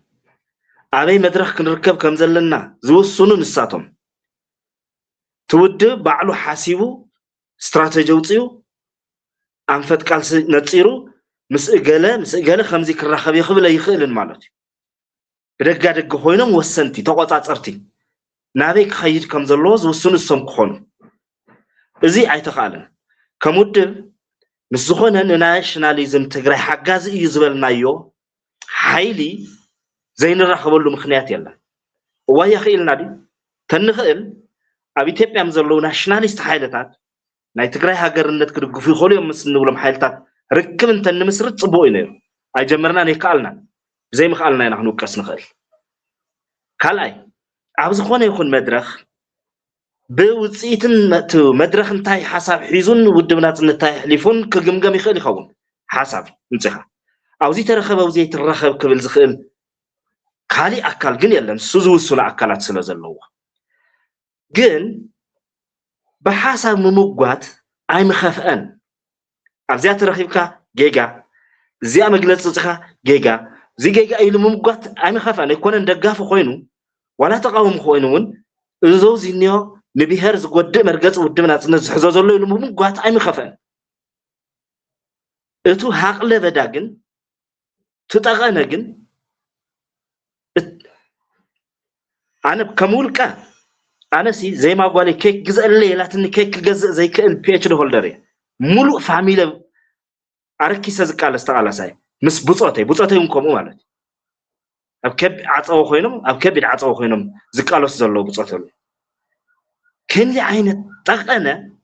كاول كحليف ونخالي ونزغد كم عبيسب كحسبول نيرو نا فاميلي تايبلو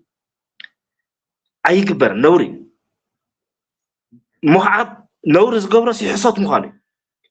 ملو حصات مخاني نتخيلو حاو مرسي دقافة عالتي نالات انت سبي فلتي زو اب استراتيجي اب تاكتيك يتسمع مع خانمو كمزي عين التغنتات بمقبار مش شمقاقن ايد نمت امزازن زقبر كيادو كيقا ايو ندقفتي نعبالات نتودب يغريتا حطو اللي يزقبر زي اللي نقر سلازم تمالاتي كالاي نهالون أب دياسبورا جزان خط جزء وي حدار كان ختم موشاشي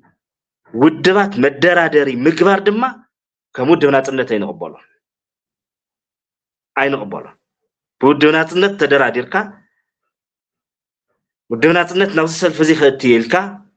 نابرها ختم موشاشي جزاو تخت جزء سخاني هو تكات نبر مس فاميلي نخنطف علامة سلازخوننا مسوات خوينا نقالو سولو علامة نودبن كمز مقبار نوري أي قبرن نمرسي حبيرو كقرب مساخون كما قوت فقادنيا خوين سلازلو تملكتنا قريبا زلو اب دكتور دجن اب قصالي مرسي اون ابزلو كلتي خاتكم سلطون بزخونه منقدي كتكراخرو انا كمبري هولي لاي تي في حبيرنا خنقربكم مخانا بزقات امزي كن قلص ندلي مرسيون بزفتر دلنا ندل مالتيو مخنياتو تنزقرب كاين قرب كبر زولا اليجيشن سلازخونه الى دكتور منالوات كدو سخر دلي نغرات تحليو كن كتقصل تخلي حبز وصاي انا زبل زلخو بودب مدرادري غيركا نابرخا نمطعم زغبر صعرتات كم زلو نفلطينا ازي يزفتننا زلوون سلازي قبولነት አይብሉን አባል ውድብ ናጽነት ትግራይ ዲዩ ኮይኑ ወይ ከዓ ውድብ ናጽነት ትግራይ ማእኸሉ መቀለ ቤት ጽሕፈቱን መቀለ ኣጋጣሚ ኮይኑ ክሳዕ ክንድዚ ምትእትታው ሕጂ ካብ መጀመርያ ትሕዝና ተወግዕና እውን ኣብ ዲያስፖራ ዘሎ ኣካላት ሓደ ኣገዲዶም ወይ ፕሬዠር ፈጢሮም ምጽምዶ ክንሓብር ኣሰላልፋና ምሻዕብያ ክኸውን ከቢድ ዝኾነ ፕሬዠር ነይሩ ዝበልካይ ነገር ኣሎ እዞም ከምኡ ዝገብሩ ዘሎ ኣካላት ክሳዕ ክንድዚ ኣብቲ ውድብኩም ኢድ ኣታውነት ክህልዎም ካብ ምንታይ ዘቐለ እንታይ ትልመንቱ ዘይተረድአና በሪሁ በዓል መርሲኤ ደገፍቲ ውድብ ናጽነት እዮም ደገፍትና እዮም መርሲኤን ካልኦትን ማለት ኣብ ዳያስፖራ ዘሎ ምንቅስቃስ ካብኡ ዝመጽእ ሓገዝ ዝሕግዙና ደገፍትና እዮም ናይቲ ዕላማ ደገፍቲ ስለ ዝኾኑ ስውን ዳያስፖራ ኣብ ናይ ውሽጢ ፖለቲካ ፓርቲ ኣባል ክኾን ስለ ዘይኽእል እንተዘይኮይኑ ኣባል ንምዃን ዘይነኣስ ደገፍቲ ናይቲ ዕላማ እዮም ስለዚ ደገፍቲ ስለ ዝኾኑ ናይ ሓሳብ ምክክር ብተደጋጋሚ ይግበር እዩ ሓሳብ ንመኻኸሪና ፖሊሲ ቅድሚ ምውፃእን ካሊእን ፖሊሲ ምስ ኣውፃእና እውን ንመኻኸሪና ንቀያየርና ሓሳባት ኣብ ሓደ ግዜታት ፋርዘር ርሕቕ ኢሉ ብምኻድ ኢንጌጅ ይገብር እዩ ብውልቀ ከም ኣመራርሓ እውን ተኣኪብና ሓሳባት ንቀያየርና ኣብ ሓደ እዋናት ይጠፍአና እዩ ነይሩ حزتا يخبل دلي بلك لخعك خلعل دلي زي كونس ملختي كحلف دلي زي غيركا زي حمزه بلكا زي كونه ملخت خلف دلي دغفتنا بحساب صمدو يدغفو خالي بزي يقدس ودبنا صنت مدرادر غيركا نبرخا متعام ايكالن زي ملخت زي خلف دلي ብዙሓት ሰባት ኣብዚ ሕጂ ካብ ትግራይ ወፃን ይኹን ኣብ ትግራይ ውሽጢ ዘሎ ናይ ኩናት ደመና ከም ዘሎ ዝፍለጥ ነገር እሞ ከም ኣብ ወንበር ውድብ ናጽነት ትግራይ ቲ ኣብ መንጎ ሕወሓትን ኣብ መንጎ ማእከላይ መንግስትን ዘሎ ምፍጣጥ ከይዱ መወዳእታ ኩናት ከየዋልድ እቲ ኩናት ንሱ ንትግራይ እውን ጠቅሊሉ ከየጥፍእ ስጋኣት ስለ ዘሎ ከም ኣብ ወንበር ውድብ ናጽነት ትግራይ ንህዝቢ ትግራይ ይኹን ንኣባላትን ደገፍትን ውድብኩም ውድብ ናጽነት ትግራይ ተሕልፎ መልእኽት እንተሃልዩ عدل كبكامون أي لو ما عن توقعنا أبزخن كم بتينا. قرم يغني لي نعبالتنا ندقفتنا نملا سمعنا زدلي نهزب تقرايون كمودب كحلفو زدل ملأختي تقراي أو كبيد عصبو كم زلخ نهزب تقراي من قال نقبار مرداي ننبرو زلنا نحالفو زلنا هيوت سلا زخونه ኣብ ትግራይ ሎሚ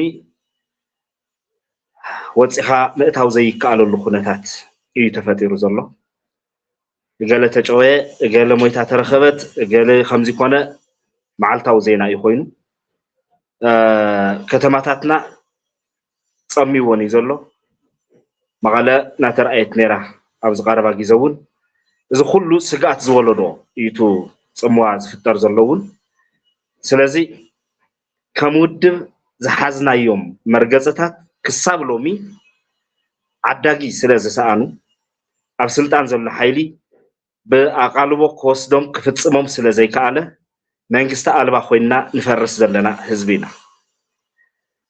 ሕልፍ ሓሊፉ ድማ ምስ ኣጽነቲ ሓይልታት እናመረጽና ነቲ ሓደ ሓው ዓፉ ንበሎ ነቲ ኻሊእ ቀዳማይ ካልኣይ እናበልካ እናሰየምካ ዝግበር ዓይነት ቃልሲ ንትግራይ ኣየዋጻን ጸላእትና ነጽርና ንፈልጥ ኢና ከም ውድብ ናጽነት ቅድሚ ሕዚ እውን ደጋጊምና ገሊጽና ኢና ሕዚ እውን ደጊመ ክብሎ ዝደሊ ጸላእትና ብልጽግና ዝበሃል ውድብ ብልጽግና ዝመርሖ ስርዓት ኢትዮጵያ ዝበሃል ኮንሰፕት ባዕሉ እዚኣቶም በቲ ሓደ መዳይ ዘለዎ ናይ ምሓራ ሓይልታት ይሓውስ ካልእ ይሓውስ ኢትዮጵያ ክንብል ከለና ኢትዮጵያ ዝመርሐ ይምርሐያ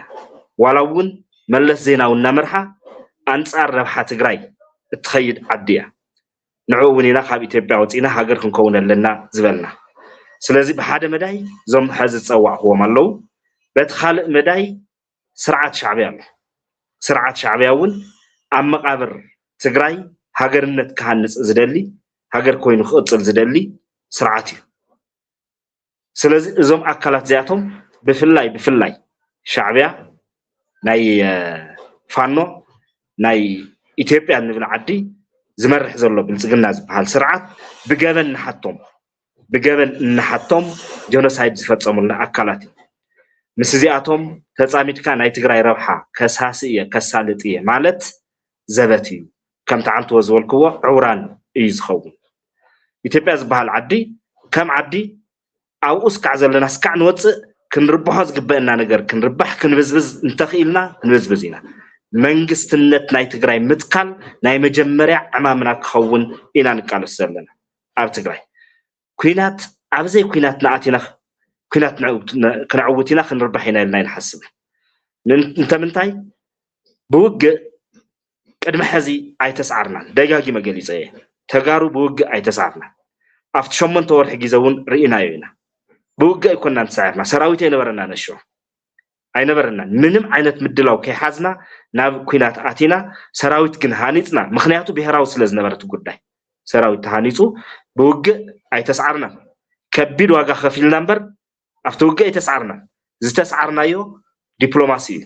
ዝተሰዓርናዮ ፖለቲካ እዩ ስለዚ ሕዚ ክንዕርዮ ዝግበአና ፖለቲካናን ዲፕሎማሲናን እዩ ውግእ ኣይኮነን ዘሊልካ ናብ ውግእ ይእትእ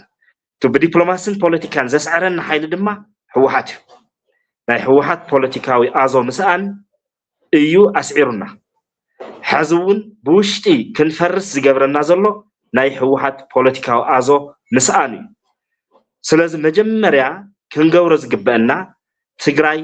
ኩሉ ዝኣምኖ ኩሉ ዝቕበሎ ብሄራዊ ሓድነት ዘረጋግጽ ዓቕሚ ዝእክብ መንግስትነት ወይ ግዝያዊ ምምሕዳር ምትካል እዩ ንሱ ከይተኸልካ ኣብ ሓደ ሰልፊ ክትኣቲ ኣይትኽእልን እታ ብሄር ጀነራሉ ወፅዩ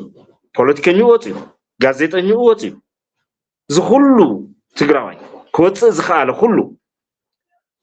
እናውፃእኻ ባንዳ እናበልካ እታ ዓዲ ናይ ሻዕብያን ናይ ህወሓትን ጥራሕ ክትከውን ኣይትኽእልን ከምኡ ጌራ እትዓውት ዓወት እውን የለን ስለዚ ብሄራዊ ዘተ ተገይሩ ዕርቂ ተገይሩ ኣብ ደገነ ኣብ ውሽጥን ዘሎ ሓይልና ተኣኪቡ ሓደ ክሰርሕን ክደራደርን ዓቕሚ ዘለዎ መንግስትነት ከይተኸልና እናዕውቶ ዝኾነ ይኹን ዕላማ የለን ናይ መጀመርያ ዓወት ዝኸውን ዘማእኸለና መንግስቲ ምትካል እዩ ናይ መጀመርያ ዓወት እቲ መንግስቲ ንሱ ዓቕሚ ፈጢሩ እዩ ናይ ፕሪቶሪያ ስምምዕነት ተፈጻሚ ዝገብር እሱ ብምፍጻም እዩ ናብ መረፃ ንሸግር ብድሕሪኡ ዝተመረፀ መንግስቲ ሒዝካ በቲ ዝተመረፀ መንግስቲ ተወኪልካ ዝግበር ይግበር ዕላማና ክነቕርብ ንኽእል ካብኡ ወፃእ ዝኽየድ ክያዶ ጌጋ እዩ ስለዚ ኩናት ናብ ውግእ ዘእቲ እሞ ድማ ብህወሓት በቱ ዘፍረሰና እናተመራሕካ ዝዕወት ዝኾነ ይኹን ኩናት ዝኾነ ይኹን ዕላማ ስለዘየለ ኣብ ጎኒ ዝሓይሉ እዚ ምዃን ኣይንኽእልን ጠጠው ክነብል እዩ ናትና ፀውዒት ካልእ ኣብ ልዕሊ ውድብ ናፅነት ዝመፅእ ጠቐነታት መርትዖታት ዘይብሎም ካልኦት ኣካልቲ ናይ ህወሓት ቃልሲ እዮም ህወሓት ክወርሰካ ተኾይኑ ከንበርካካ ተኾይኑ ክሓሽክረካ ተኾይኑ ይሓሽክረካ እንተዘይክኢሉ የፍርሰካ ሽማሽም እናለጠፈ ጫፍ ኣርሒቑ ይደርብየካ ናቱ ውፅኢት እዩ ኣብ ናይ ውድብ ናፅነት መትከል ኣብ ናይ ብሄርተኝነት መትከልና ዋላ ሓንቲ ጥርጣረ ክትኣትዎ ኣይግባእን ኣባልና ደጋፊና ስለዚ ብመስርሑ ክፍታሕ ዝግባእ ብመስርሑ ስለ ዝፍታሕ ኣብኡ ስለ ዘለና እውን በዚ ናብ ጥርጣረ ክእተ ኣይግባእን ክብል ይደሊ ሳልሳይ እቱ ሕዚ ዝቀላቀል ዘሎ ቅድም ኢለ እውን ኣልዒልልካ ነይረ ተጋሩ ትግራውነት ይእክበና ህወሓት የፍርሰና ናይዚኣ መርኣያ ተደጋጊማ ተራእያ እያ ትሕሉፋት ገዲፍና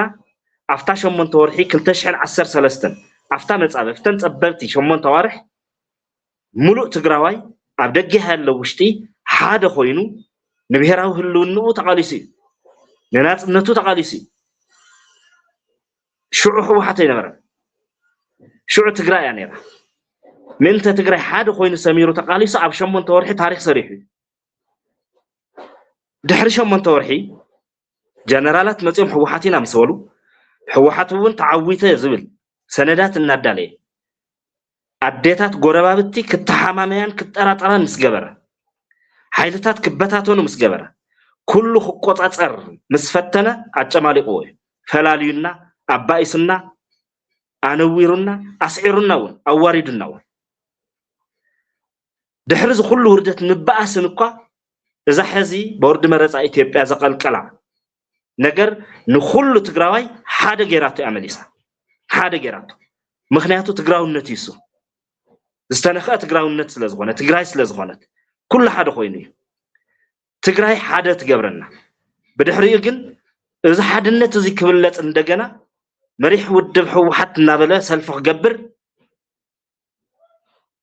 دحراي دغاف زلو خمسل افراريحو سلطانو كقتل ناوغو ونكاتي كاوغو وصاح نبر سلازيخ كبلصو يفتنلو ازي كع خباسنا ازيون يباسنا نعو حد خنو خيتبالنا تግራይን تتنكع حاده زخنا تغارو انا ايه يلخ متصخلو نس دما እንደገና حنباسينا ማለት كابت بي ال اف وصا سلفي مغار تخكلي كلهم حيلتات تأكيبهم عبرها تجراي شغيلهم سلف التزجور تخكلي حزون TPLF زي مرحو TPLF زي دقف ناي تجراي ربحت راح نقدميت زمتص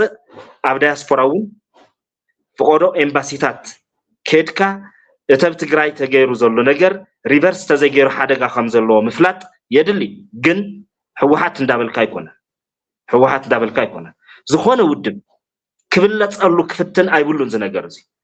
تبيهرتنينت ناي كلاتناي نعوز ترنف منجستي زد لنا نعوز ترنف بيت مخري زد لنا نعوز ترنف مردد أن عرقني زد لنا امبر حد حيلي حد ودابه كبلت زخدو الخيانو بكلهم حيلتات بكلهم وجنات كبلالو تصفتنون يجاي تخكل يكونن ماليس خافر سناي أبي هرن بهر أورب حنشقت تخكل يكونن كلا بيهرتنينت كونسبيرسي زمسلم بهرتنينت مالت متققانن مچخخانن زمسلم احوات تغاغيوم بفلاي ناي تግራይ بهرتنينت سبعوي ناي تغارو بهرتنينت سبعوي بهرتنينت مخنياتاوي ليبرالي ديمقراسياوي امطففا ايكونن زعمل بفلاي نود بهر دما يحقو فنبر ايغللن بحساب سلاستفالخ يطرح بتچكانتي لك ولقاو غيركا سبات ارحيقا مدرباي ازي بهرتنينت ايكون ازي وقابي ازي نحي هلخي ازي عبدان موني بصر بمسرته لوناسي بهرتنينت ايكون سلاز بهرتنينت تግራይ سبعاوي እዩ سبعاونت حالينا بحساب زتفله يفله كل حد አባልታ ብሄር ወድታ ብሄር زحقف ናይ ብሄርተኝነት ምንቅስቃስ ይخبر ዘሎ ውድብናጽነት እዚ በዓውዓው በሆይ ሆይታ አይቀልብሶን ተሰኪፉ ተሸማቂቁ ካብዛ መስመር እዚያ አይወጽ ካብዝ ተንተኖም መትከላቱ አይወጽ በመስዋዕቱን ይዝሕልዮም ብሄራው خبرታቱን ብሄራው ረብሓታቱን ብሄራው ህሉኑን بمسواتي زحلي ودبي ايتمززن بهوي هوي سلاز زي اي خلف زدلي زنبرنا غيزه يغني لي امبومبر ودبنا صنت تግራይ دكتور دجن مزغبه سفيح غيزه هبنا اواغعنا ادمي خبير كان ابلي لاي تي في مصيخه حسابات كسلزغلصكا كابل بي زمسغن يغني لي امبارك زخبركم تملكتنا مس ابومبر ودبنا صنت تግራይ دكتور دجن زنبرنا صانحيت نزي مسل نيرو امونغ وغعنا زتلعلو رئيس غدايات كم زلو تعزيبنا لنا نابنت مس حاو مرسي اكيدان استتحازه غداي فلاي دما دكتور دجن زلعلو كسيتاتاتلومو اب قصالي كلتياتهم ون حبيرم قروف ادنياتات مخانم غليصوم سلازلو دغيمه اب قصالي كلتياتهم حزنايم كسعن مص دحنقنيو